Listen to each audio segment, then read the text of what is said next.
эфире, с вами снова Николай. Рад, что вы остаетесь на моем канале, подписываетесь. Потихонечку количество подписчиков растет. Пишут мне комментарии, спрашивают.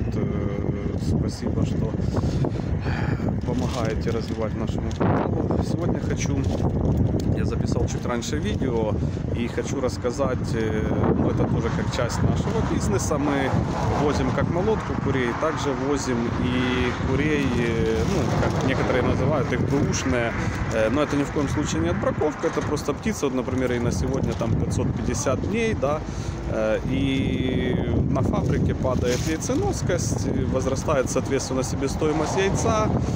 На данный момент в опте цена упала, то есть вот я разговаривал с главным ветврачом, это сестра моего брата там, и у них получается 20-22 гривны в зависимости от возраста себестоимость яйца. АТБ выставила 21,30 в закупке.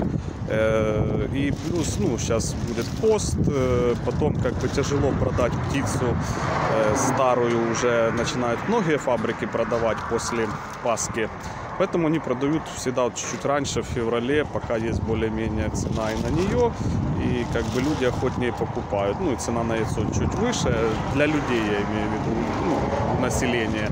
И они охотно покупают эту птицу.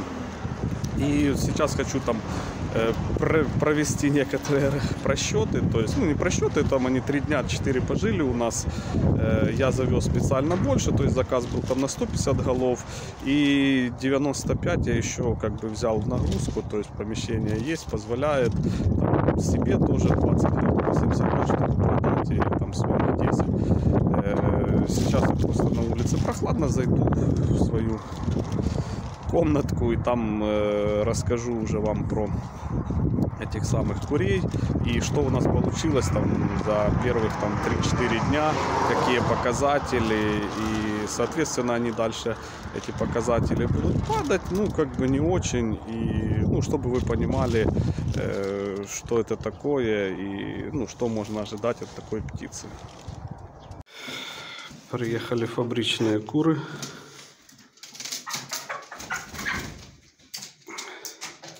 С краской ходят наши старые. Тут раньше в помещении стояло оборудование клеточное на 240 голов. Потом вот выведены розетки, стояли брудера.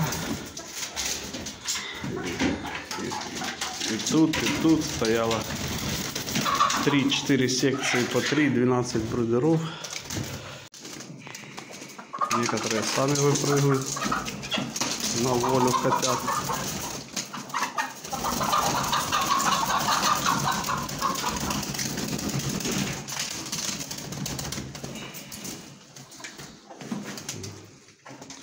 Вадик яйца достает.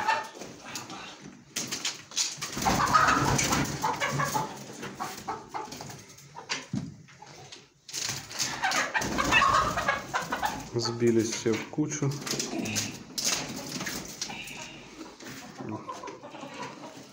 Еще одно, Вадик, яичко.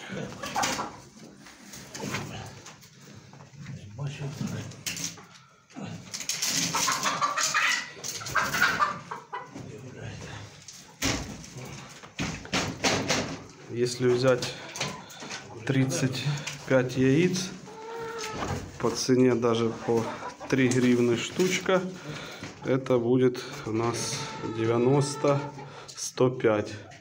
Вот мы продавали этих курочек по 45 гривен, то 3 курочки окупились, даже еще не жив у нас не дома. Получается, старировал я 55 грамм, у нас стара. Яйца довольно крупные. Сейчас я поставлю, есть вообще такие, средний вес. Как бы оно тяжело по видео определить. Тут будет десяток. Вот получается у нас сейчас 700, плохо видно, 710 грамм. То есть средний вес яйца у нас получается 71 грамм. Такой график, вот есть методичка по Хайнлайн коричневый, финальный гибрид. И специально провел линию, у нас получается сейчас им где-то 80 недель вот этим старым курицам. И вот там коричневый это вес яйца, видите, она не превышает 70 грамм, а у нас больше, чем 70 грамм средний. Продуктивность меньше 80, это синяя. Синий графичек наш получается, ну вот у нас было тоже 76, это в перемешку с своими старыми, которым там есть и двухлетние, и трехлетние куры, ну тех 10 голов. И что у нас вот живой вес, ну живой вес птицы мы не вешали, ну не взвешивали, но вот вы видите, как изменяется с возрастом, то есть падеж процентов возрастает. Так что, ну, где-то стартанули мы приблизительно с таких, ну, они ясно по породе могут чуть отличаться, у белой несушки должно быть чуть получше эти показатели по яйценоскости, ну, там незначительно, там всего лишь несколько процентов. Поэтому где-то мы так и стартанули в таком возрасте с такими показателями. Я взял свои шпаргалочки, которые я выписал, что у нас получается. Дальше я там кусочек видео вставлю, специально взял с витрины, взвесил одну прокладочку, где получился у нас средний вес яйца. То есть яйцо довольно у старых курей довольно крупное. Так, завезли мы их 19 февраля, с пятницы вечер. Когда мы их выгрузили, по понедельник вечер они за трое суток съели 40 килограмм. То есть за сутки где-то 13 500 килограмм. Где-то это получается на наших 105 голов, 95, которые привезли, так сказать, новых, и 10 своих старых, 105 голов.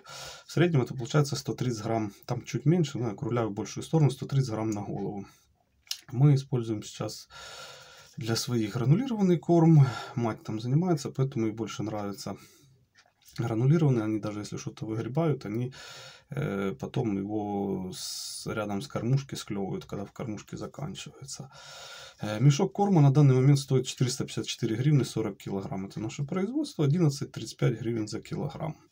Яиц снесли они за трое суток 240 штук. То есть у нас получилось затраты по корму, по деньгам. Ну, в частном хозяйстве в основном считают по корму, ясно, электроэнергию свою там никто не считает, труд свой тоже никто не считает. Ну, я не беру там у кого 2000, 3000, 1000, у меня есть таких клиентов много. Ну, как много, там 4-5 человек, у которых такое количество яиц. Они там считают уже по-другому. В основном в частном секторе считают на корм. И по яйценоскости, еще раз скажу, получилось 76%, ну там потянули вниз где-то, наверное, свои куры, потому что они, это, ну вот очень холодный период, они сбросили, вот на данный момент, тогда 19 было минус 19, и перед этим были очень холодно, хоть и включали им на, ну, обогреватель, но все равно вода замерзала. Поэтому как бы они чуть тоже потянули. Ну, то есть яйценоскость получилась 76%. То есть это реальные цифры, никакие там я не завышаю. Хотя на фабрике у них была больше 80, где-то 83. Получилось при цене за десяток 30 гривен. Это цена АТБ. Мы так продаем на складе, ну, чтобы продать, не возить никуда, не это самое, по соседям и по своим. 3 гривны штучка. То есть вот по корму получается рубль 90 и 3 гривны. То есть рубль 10 грязной прибыли такой получается. Так, что же у нас получилось? То есть постепенно мы этих птицу продаем, там 10 голов, 15 люди подъезжают, берут 10. Еще раз говорю, это зима, как бы не все еще дачники съехались, поэтому так потихонечку продаем. Люди, кто взяли, по соседям начинают там говорить, по знакомым. Но вот прошло почти 2 недели, сегодня у нас 3 марта уже, и у нас получилось... Яйценоскость наша упала практически уже на 50%. У нас осталось 61 голова. Несут они 30 штук. Ну, там может быть 2 яйца больше. Там я не беру, потому что в какое время там последний раз собирать, тоже вот от этого зависит. Опять же, получается затрата по корму в сутки на 61 голову 88,50. 88 гривен 50 копеек. Яйцо, если 30 штук продавать по 3 гривны, это 90 гривен. То есть в любом случае даже у них произошел стресс, яйценоскость упала, но они еще себя продолжают по корму окупать. Поэтому, как бы, ну, опять же, плюс, я говорю, завозились они, то есть 20 голов останется себе до осени, кое-что старых еще там отойдет курей, которых там, я говорю, докупим еще. И так я каждый год покупаю. То есть я сейчас для себя не беру молодую несушку, потому что я вот позвонил в Полтаву, откуда вожу Ломан Браун, то получается, чтобы мне сюда привезти с какой-то рентабельностью было выгодно, то мне надо вакцинированную птицу продавать не менее 150 гривен. То есть смотря сколько вести. Если вообще там мало вести в районе 150 голов, то желательно даже 155 гривен. Вот молодняк возрос в цене на 20-25% по сравнению с прошлым годом. Это все от того, что очень подорожали корма. Корма подорожали где-то процентов 50-60. И когда этот рост остановится, пока еще неизвестно. Поэтому для себя там 20 голов птицы я не заморачиваюсь. Я беру эту бэушную птицу. Белое яйцо я тоже для себя, поэтому мне как бы там то, что оно не коричневое, продавать на рынке его не собираюсь. Это так просто для заметки людям, которые хотят есть свое яйцо нормальное, не покупать на птицефабрике, потому что есть фабрики, очень много фабрик, которые живут с проблемами, или бронхита, или еще чего-то. Я уже не буду дальше говорить. И у них нет выхода или остановить полностью производство, произвести дезинфекцию, поменять поголовье. Они с этим живут и борются с помощью периодической пропойки антибиотиком. Яйцо это на экспорт не идет, оно идет на внутренний рынок. Контроль за продукции на внутреннем рынке, вы сами знаете, какой у нас в стране. Поэтому я, если тот период, когда там надо яйцо или что-то там нет, то я беру у своих клиентов, у которых я точно знаю, что я их кормлю, и точно знаю, что они не приезжают ко мне за антибиотиком. Хотя и частники этим балуются. И как бы пытать иллюзии, что это частное и никто там ничего не использует. Там идет это хоть как-то под контролем врачей. Они хоть знают, какой антибиотик назначить, в какое время и на какое время. То частники в основном, некоторые обращаются, а некоторые просто бегут в ветаптеку, берут что-нибудь, им там назначают по 2-3 антибиотика сложных, и они поят, и как бы, не знаю даже от чего и зачем. Хотя им просто можно было пропоить гепатопротектором и убрать эту диарею у курей.